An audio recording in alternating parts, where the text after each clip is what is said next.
Hello. Can you just let me know that you can hear me in the chat? So today we've got a big live because there's three shootings that I've done the research on, and there's been multiple since then. So after this live, there will be a members only live. If you're not a member, grab a membership now. If you want to join that. If not, that's fine. That's okay. So let's go into. Yeah, sounds good. So let's go into this live as I say hello to who's arrived. Karen, as always. Yeah, Karen saying hello to Aurora. Always showing love to both. Aurora's here. Sounds fine.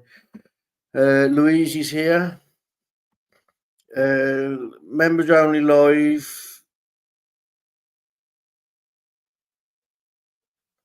Okay, and that's the members link if you want to join. So, there were three mass shootings that I was aware of at the time. There was one in Indianapolis, one in Chicago, and one in Philadelphia. Since then, there's been another in Chicago. I believe it said 40 shots. I don't know if there's any announced dead, but again, there's another one. Someone tried to contact me to say, look, I've got footage of it. And it turned out it was another incident in Philadelphia. So, crazy times. Indianapolis, Chicago. Indianapolis, I believe there's only been the one. So, if you're here, can you hit the like and make sure to, share this out, because these are lives that matters. Because, we have our joke lives and, our little drama lives, but these are the lives that matter. Lives about these. Lee, we might be doing something about that in a bit. These are the lives that matter. And at some point in this live, I'll be gifting some memberships in case someone wants to, people want to come along to live, people want to see what the memberships are like, things like that. Breaking news this morning, a mass shooting in River North left 4 people dead and 14 others injured. We do have team coverage for you, starting with our Nate Rogers, who has been live at the scene all morning long. Nate? That's right, guys. Good morning to the both of you. A big question is what, in fact, led up to this mass shooting here in River North. Was there a prior altercation? Did a fight ensue inside of the establishment? At this hour, it's still unclear what exactly happened. But first, I do want to take you all to some dispatch audio as police called for more first responders when folks arrived. 1831, we have multiple people shot. We need a supervised front, these are pending this. All right, 10-4. We need 5 to 6. 18 people were shot, 4 people killed. The victims' ages range from 21 to 31 years old. Here's what we know. Police tell us a dark-colored vehicle drove past the location. Someone pulled out a gun and started shooting as people were standing outside. Victims ran for cover. It's unknown if there were multiple shooters or a lone gunman. When we arrived at around 3 o'clock this morning, the sidewalk outside this establishment was filled with blood, shoes, and clothing. The shooting happened here at Artist Restaurant and Lounge at 311 West Chicago Avenue just after 11 o'clock last night. We've learned that local artist Mellow Box had a listening party at this location prior to this incident. Now, a short while ago, we did speak to Street Pastor Donovan Price, who was at the scene moments after those gunshots rang out. He also visited multiple hospitals where victims were taken. Here's more from Pastor Price. This is one thing they need to find these people, because if they've done something like this, they're going to do it again. They think it's okay, and in Chicago it's not okay, and I absolutely hope they find this person. And right now you're taking a look at aerial shots of this neighborhood. We will tell you that there are several surveillance cameras that are attached to many of the buildings here. We do anticipate detectives to return in the next hour or so to start canvassing the area to try to pull some of those surveillance images so they can properly identify the vehicle and the shooters involved in this incident. And again, back out here live, you're also seeing that Dunkin' Donuts right next door to me, where the windows were actually shot out during this altercation. We do know again that victims remain hospitalized. Their conditions range from good to critical. Chicago police telling us no suspects are in custody at this time. That is the latest in River North. Nate Rogers, Fox 32 Chicago.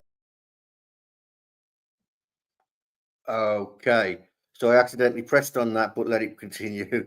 Yeah, I will be gifting some memberships at some point in the live. I'll try and keep an eye out on the numbers. So when I think it's at its peak point, I'll do it then. But let's, for now, keep the likes coming in, keep the likes going up. Because like I said, this is an important live. And again, thank you, Lee, for your gifted membership. Okay, so let's go to the first part of the Chicago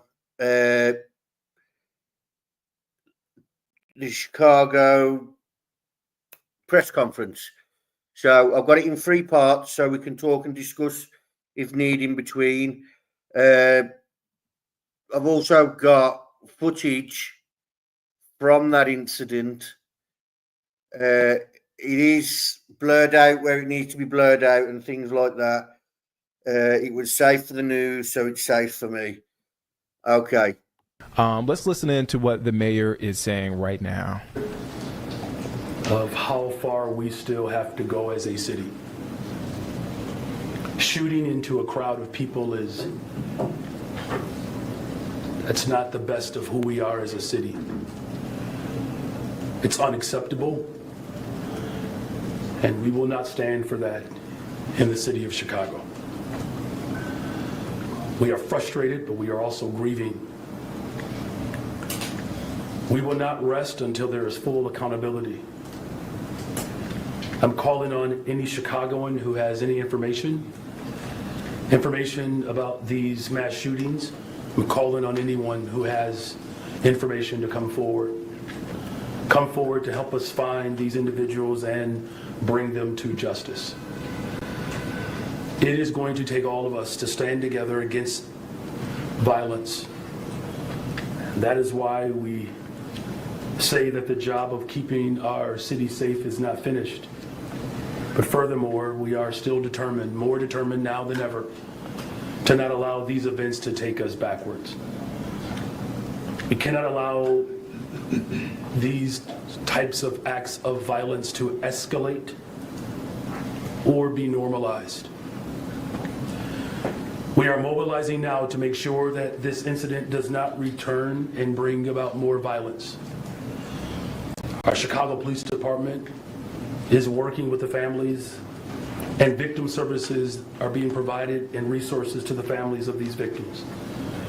Today is certainly a difficult day for our city. We all need to continue to come together and work even harder to stem this senseless violence. I'm grateful to our first responders who showed up the way they always do, as heroes, saving lives and bringing calm to what was a very chaotic event and scene last night. And with that, I'm appreciative of the Superintendent of Police Department, Larry Snelling, and he will speak to you more about these incidents.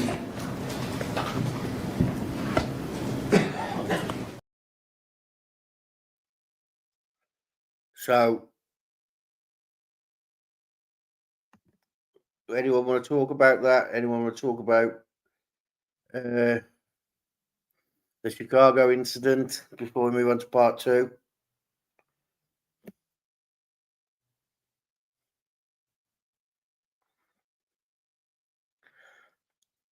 Yes, no?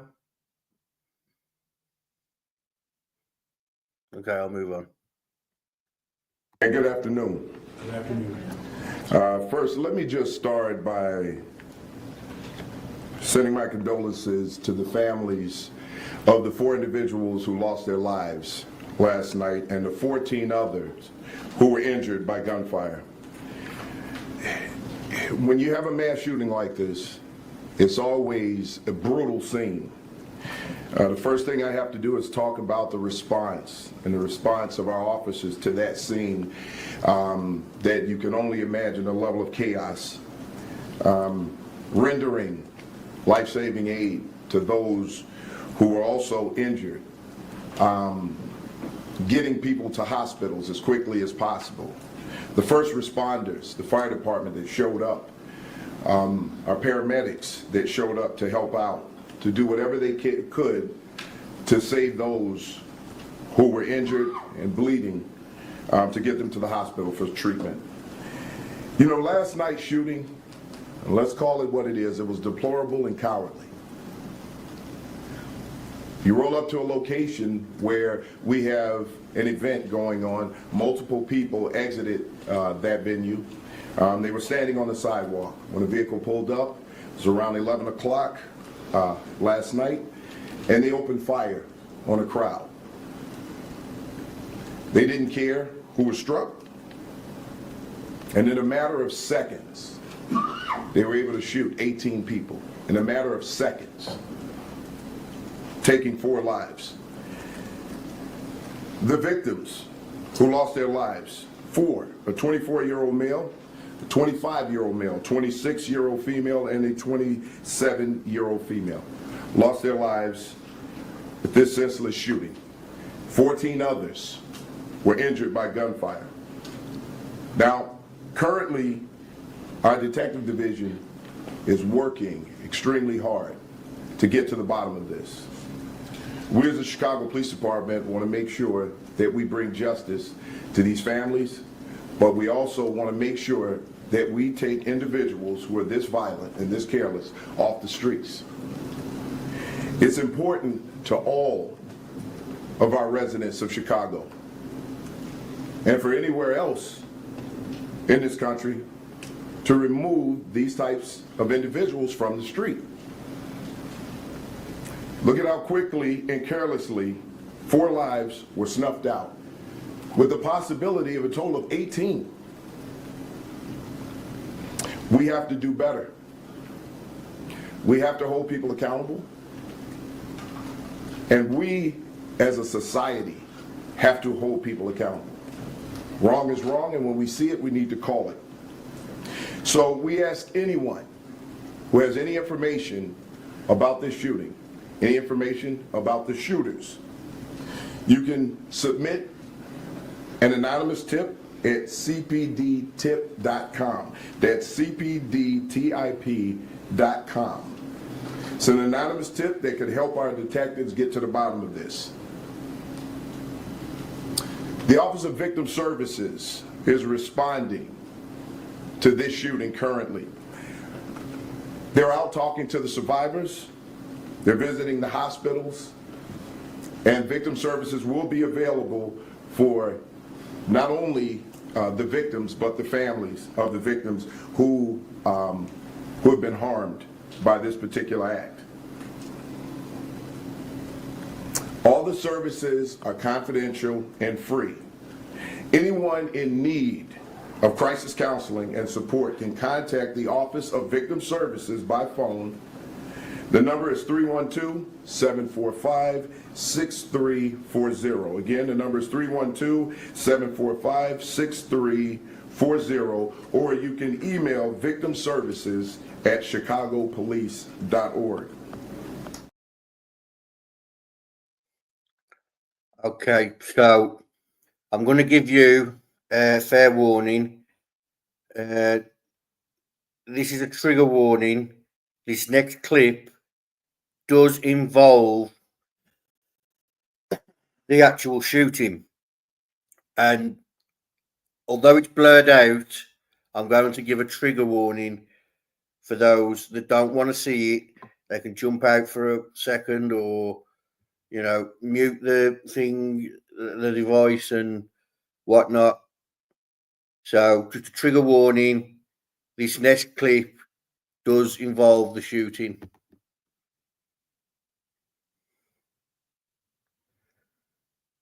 I go to Chicago, really nice part of town. Okay. We have live team coverage on the River North mass shooting, starting with CBS News Chicago investigator Tara Molina, who has the latest on the investigation. Tara. Erica, police have confirmed this shooting that left 2 men and 2 women in their 20s dead was not random. This was a targeted shooting. I asked the Chicago police superintendent about concerns that this incident was gang related, with corresponding concerns about retaliation. Take a look at your screen. This new video shows the moment the car drove up to Artist Lounge at Chicago and Franklin, the people inside firing guns. You can actually see the flashes of light from the gunfire. We've blurred the images of the victims. The calls for help started coming in around 11, with 18 people shot, 4 of them killed. Hey, squad, we need more ambulance out here. We don't have nearly enough. The venue targeted, according to police. We know the crowd was leaving the album release party for Chicago-born rapper Mellow Bucks, her new album, Hollyhood.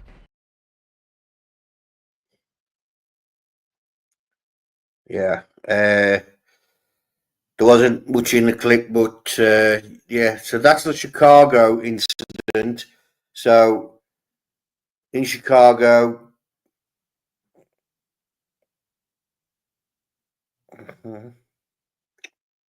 okay, so in Chicago, there were 14 injured, 4 killed, and it was a private event for an album release or something along them lines. Okay, so going on to Paulie's little hometown now. The Philadelphia incident. This happened on the 4th of July.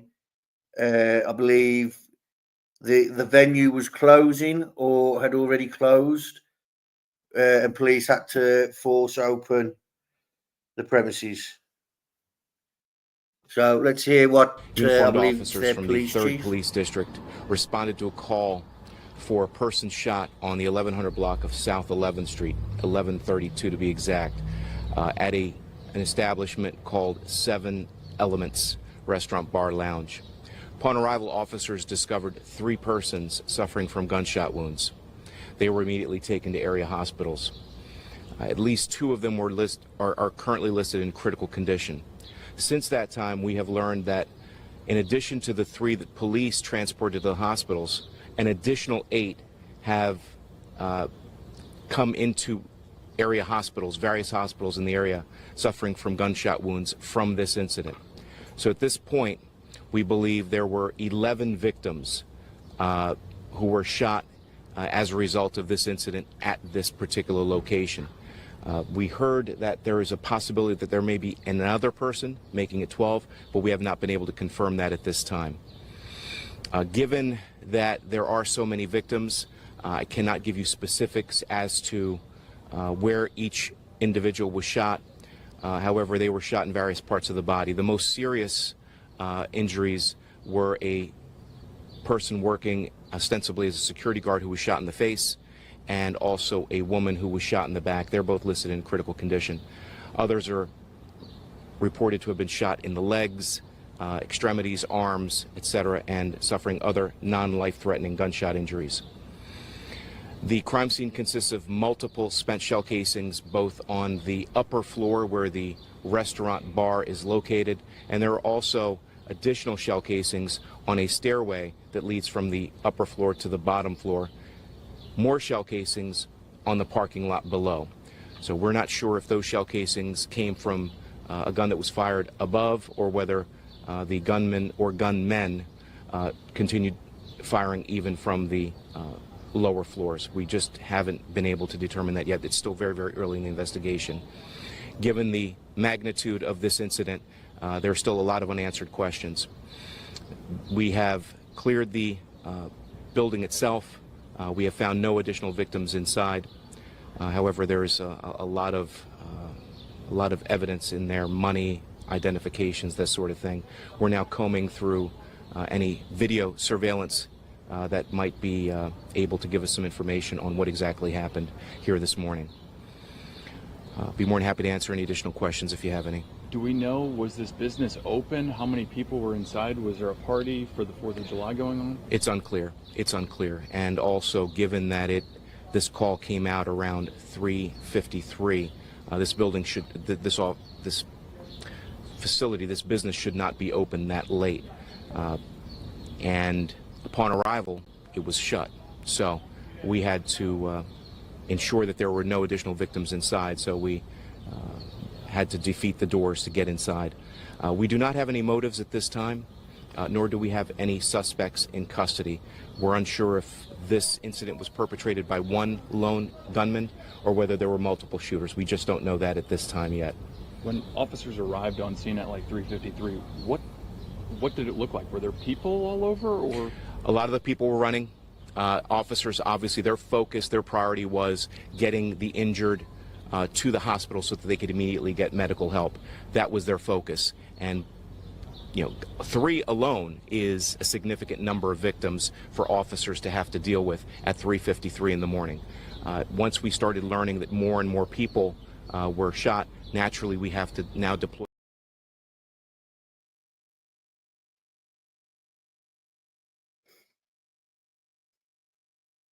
Okay. What's that? It's unlucky, but it's not your fault that she watches my content. You're right. Maybe she'll be able to watch, with a membership now and know how to actually run a channel. Yeah. Oh dear, that is that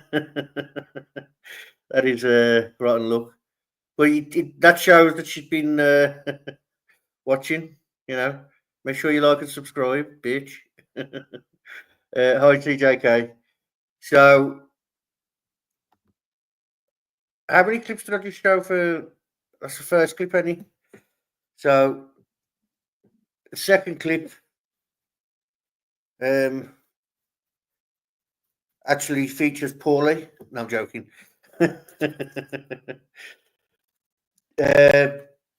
So the second clip is, again, just giving you information, who to contact and whatnot. While we're at the 15, can everybody please hit the like? Yeah, share this, because these are the lives that matter. We have our fun lives, but I don't care about them. You don't have to share them. We're talking about scumbags then. Now, yeah, it's scumbags that did this, but at the same time, these are true crime lives. These could involve missing people, deceased people that family members do not know about, that need to know about. So here's part 2, or have I already played part 2?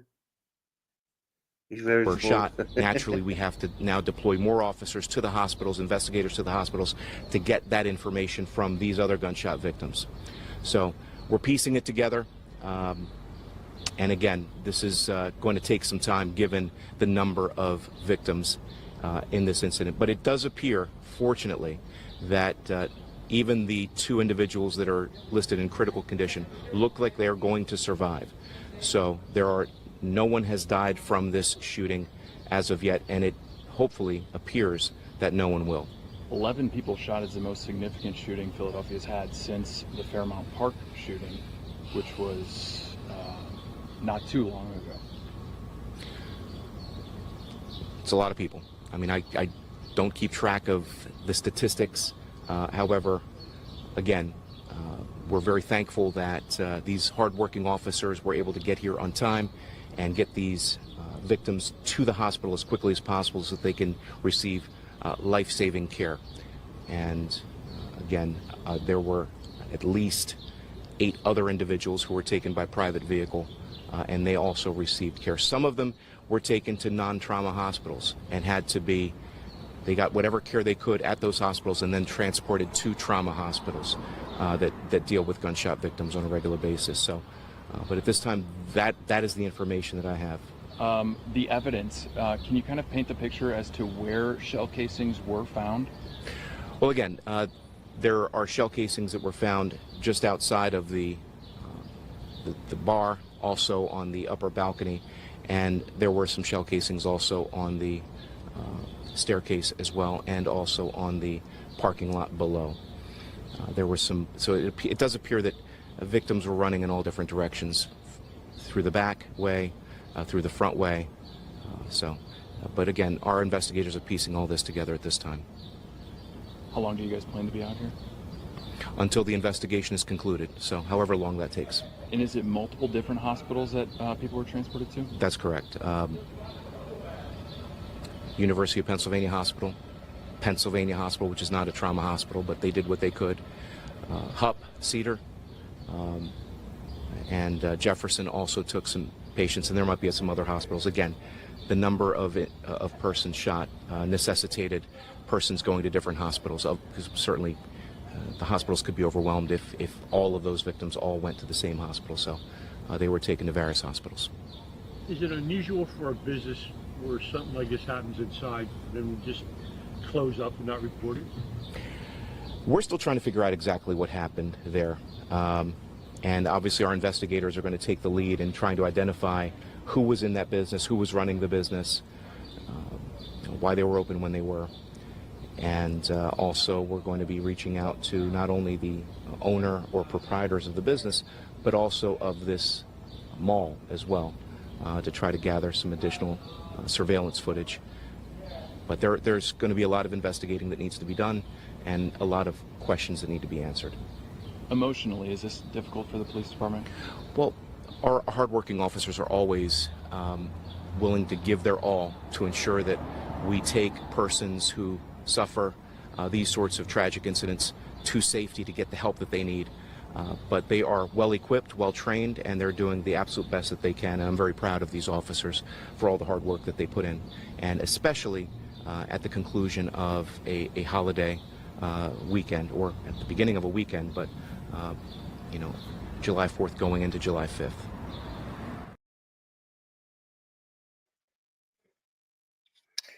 Okay, so I've had thousands of messages while that clip was playing. No, it wasn't Ruckus. No, Ruckus was meant to join me, but I haven't heard of him, so my guess would be he's been busy doing that thing that we all call life. So it would have been great to have him up to give his experience of being on, the police side of things in those incidents. And Frank was around yesterday talking about the next one we were going to cover. And I sort of hoped he would be around for this next bit. So this next bit is a bit more shocking, because this one, the incident, the victims, everything are teenagers. Yeah. So it's a little bit more it's a little bit more distressing. So another trigger warning. There's no footage. It is just sort of a press conference. Chief of Operations for IMPD. As always, this information I'm about to share with you is preliminary and subject to change. Before I get to the incident, let me say that my thoughts are with everyone that was impacted by this incidents of violence out here tonight, including the victims, their families, and the first responders that were managing this chaotic scene and rendering aid. Here's what we know so far. At approximately 1:27 a.m., officers were investigating a disturbance at Washington and Meridian Street. They were notified of another disturbance down the street at Illinois and Washington Street.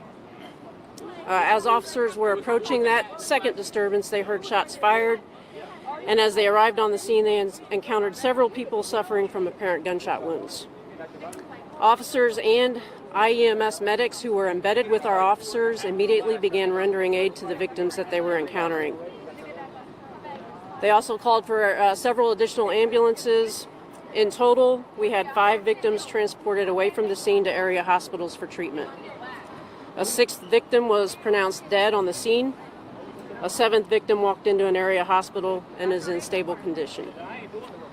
3 of those victims are juveniles and 3 are adults. We do not know the identity or the age of the victim that was pronounced dead at the scene. The victim who died at the hospital was a juvenile. We have also recovered several firearms at the scene. We do not yet know whether those firearms were involved in this incident. Our detectives will work to determine that. And we have multiple people, about 7 people detained for further investigation. We also don't know their involvement at this point in time. The investigation is early. I think that's the very brief facts that we have at this time. At this point, I'll turn it over to Chief Bailey.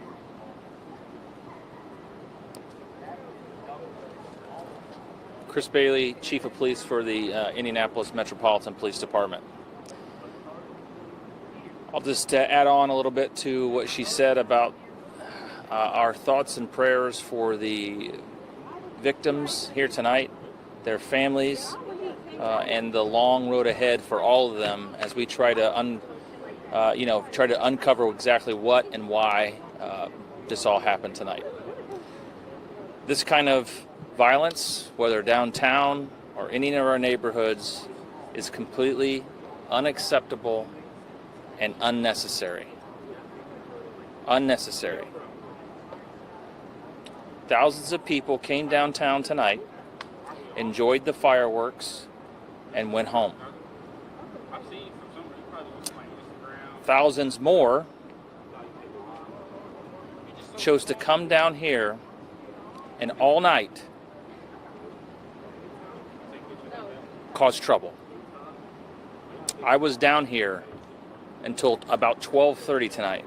I worked with my officers, took the runs with them, dealt with the disturbances, dealt with the utter disrespect for our city, for our laws, and for law enforcement.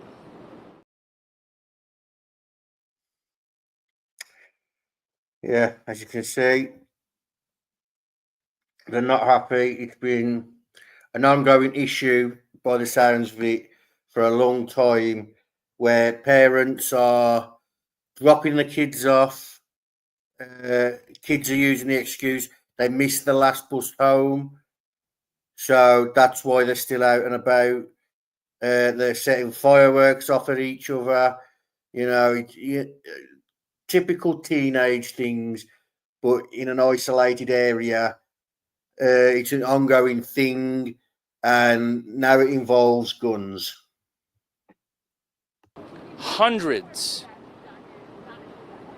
of unsupervised kids down here. I don't know how many times I have to say it. We are not your children's keepers. You are. And parents and guardians have got to step up. A kid is dead tonight. And we just don't know the age of the young man down the street, still here, dead. He looks young. It's unacceptable. The police department all night long went from place to place to place, trying to prevent these kind of things. And I gotta be honest, I'm tired of it. You should be tired of it.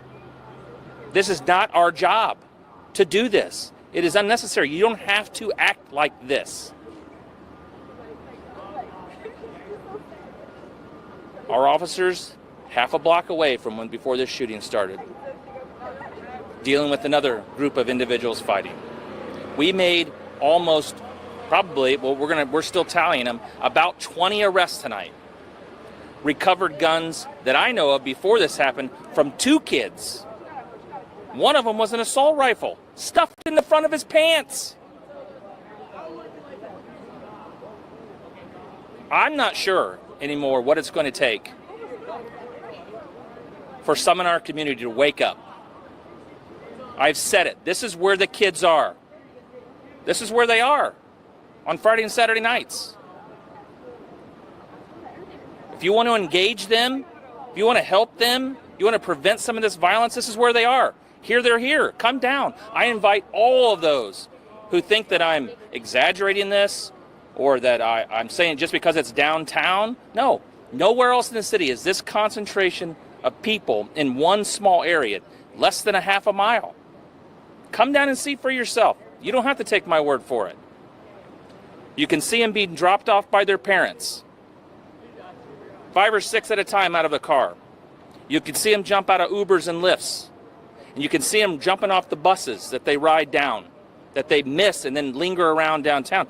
Heck, look to your left. You're still going to see some people that probably shouldn't be out here right now lingering. Not going to bars, not going to restaurants, didn't come down here to see the fireworks, shooting fireworks off at our community from the top of parking garages.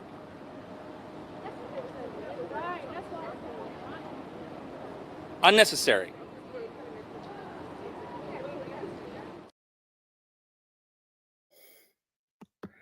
Yeah, so this incident is Indianapolis, for those wondering.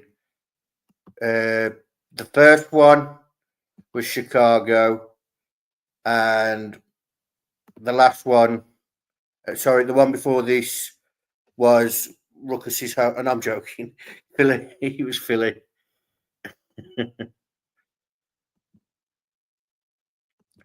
So this one is Indianapolis. This is the final clip, I believe, towards the press conferences and that. They have had a new one since. What's the city going to do? Long. The city's invested in this. Millions of dollars the city, taxpayers, pay for police overtime to staff this 1 square mile area with, there was a couple hundred cops down here between state police and Capitol Police and IMPD and other police department agencies. Yes, we're going to keep doing our job. The city of Indianapolis, government, the police department is going to continue to do our job. We're not going to solve this. Not just by the police. We made 20 arrests tonight. Bailey, you're a dad. Yeah. What would you say to those parents out there? I don't understand it. I know where my kids are at all times. So maybe that's, maybe I shouldn't be that way. 16-year-old daughter. I cannot imagine letting her roam around down here tonight like she was, like kids were. Unattended, unsupervised, nothing to do. Some of these individuals that were shot could have been very well not engaged in any kind of disturbance whatsoever. But it just caught up in a crossfire. Merely down here, enjoying ice cream. Or maybe they were down here for the fireworks or wanted to see what's going on in the circle and got caught up in whatever's happening. But look, nothing good happens after midnight. Some of these kids should not have been out here, period. They missed the bus going back. With some of the stories that we heard, one of our officers prevented 2 young girls from getting into a stranger's car because they missed the bus to go back home. Wait, you have no ability to call your parents? Your parents wouldn't come pick you up if you missed the bus? There is a problem. There is a problem. It's not going to be solved by the police. It's our job to try to keep people safe, and they did it tonight. I watched it with my own eyes. I helped do some of it. They did all the work. They ran toward the gunfire down here as they were working another fight. They're all in. They're all in. So when I hear people say, oh, we're just worried about minor things in downtown Indianapolis. No, minor things turn into big things. The amount of guns that I saw tonight on people roaming around here with nothing else to do. We can't do anything about it. Like, unless you're a kid, there's nothing, unless you're doing something with the gun or doing something illegal, we can't go up and ask you what you're doing with the gun. That turns into bad things, especially when there's fights or when there's alcohol or there's weed induced. So can you confirm it was one juvenile and then one adult was dead? We know for sure that there is one dead kid. The other one, dead individual, we're still there's been nothing that occurred to make any kind of positive ID on that. I guarantee you, we're gonna share everything over the next day or so. All the arrests, what they were for. We're gonna give you pictures of the guns that we took from these kids, and we'll share more details about what happened here. And this could have very well happened in any neighborhood, but this is where the kids were. And I've told you this is where the kids were. This is where the kids are. I've told everyone this. Message tonight to the ones who come downtown, because unfortunately this is the second weekend we've had mass situations here downtown with kids. Message to these kids of this is not the second weekend. This has been going on for years, except now a lot of these. I want to use my words carefully. A lot of these kids have guns, and we know some of the indicators, right? Backpacks on backwards. Some of them are wearing masks and other things where they can easily disguise themselves because there's cameras everywhere. They did it right under a camera tonight. We made those arrests in the Canal shooting and the one at 30 South Meridian Street. Technology helped us do that. We're going to use technology again. We're going to find out who did it, and we're going to hold them accountable. And if I can convince the prosecutor to hold parents accountable, I'm going to do that too. I don't know that I can because there's a set of rules, and why I may see the rules differently than the prosecutor, because the prosecutor has to prosecute them. But I'm going to seek some kind of accountability to parents. There has to be more than just what are the police doing. That'll be our final question. Thank you all. Thank you.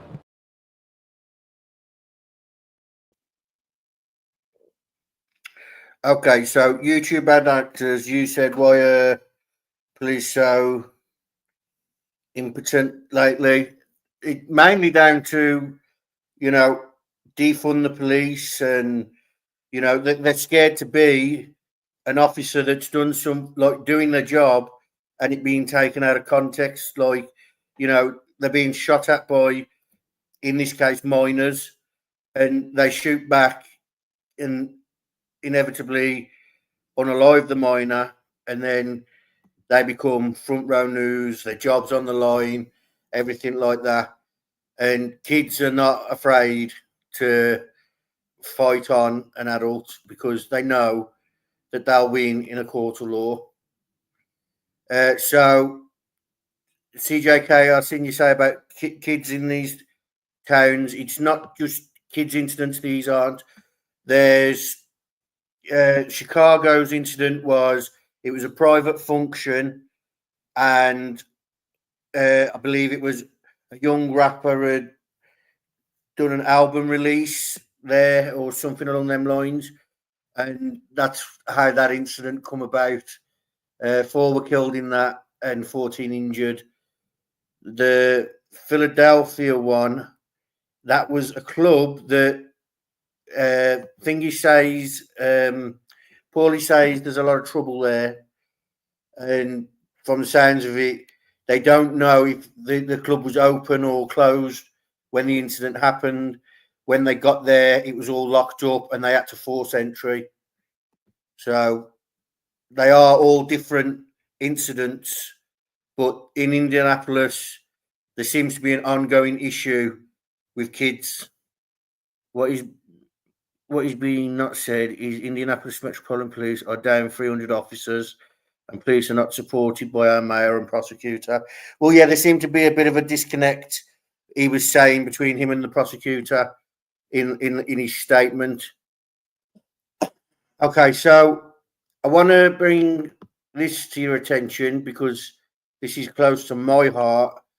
Over the weekend, Friday, a footballer was heading home to England, ready to play pre-season, and his tyre burst and he was knocked off the road. Him and his brother are now both deceased. The funeral was yesterday.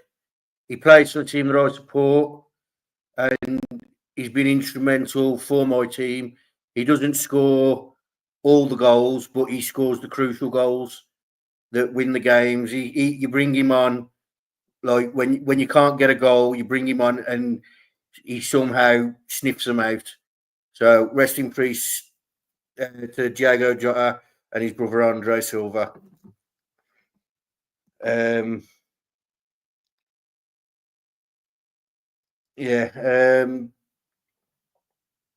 That's it from the footage and that today.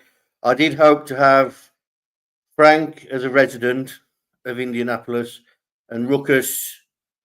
He was going to come up and give his expertise on the policing side of things, but I haven't been able to get in contact with either of them today. Such is life. They're probably busy or doing their own thing, which is fine. You know, these things happen. Later today, in just over an hour, there will be a members only live. The members only live is me versus Aurora. I've gifted 6 memberships. Mustang gifted a membership, and Lee gifted a membership as well.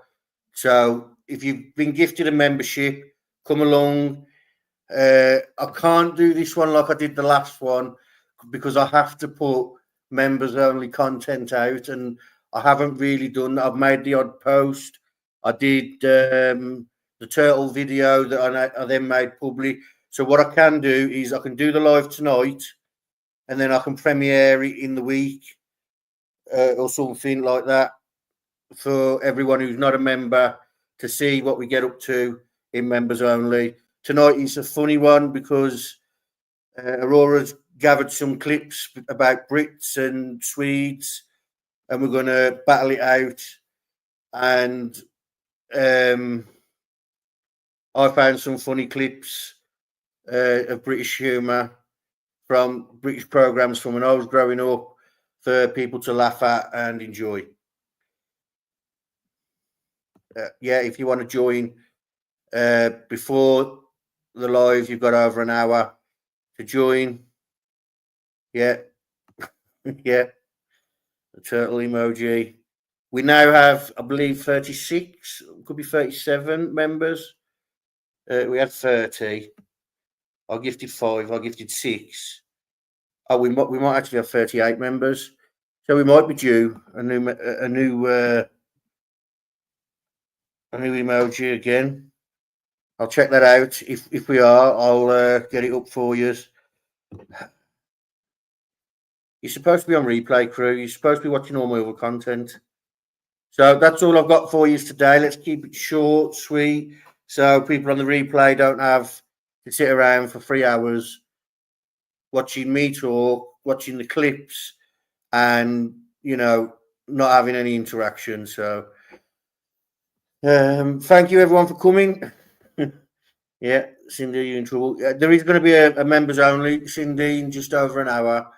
It's me versus Aurora. We're getting the battle on, and we're going to do. It's going to be pretty funny. I'll replay what I missed. Okay, thank you. Just over an hour. There'll be the members only. Thanks everyone for coming. Thank you to Mustang and Lee for gifting the memberships, and thank you, Aurora, for the content. Okay, so I'll be Frank, you be the audience. Good night.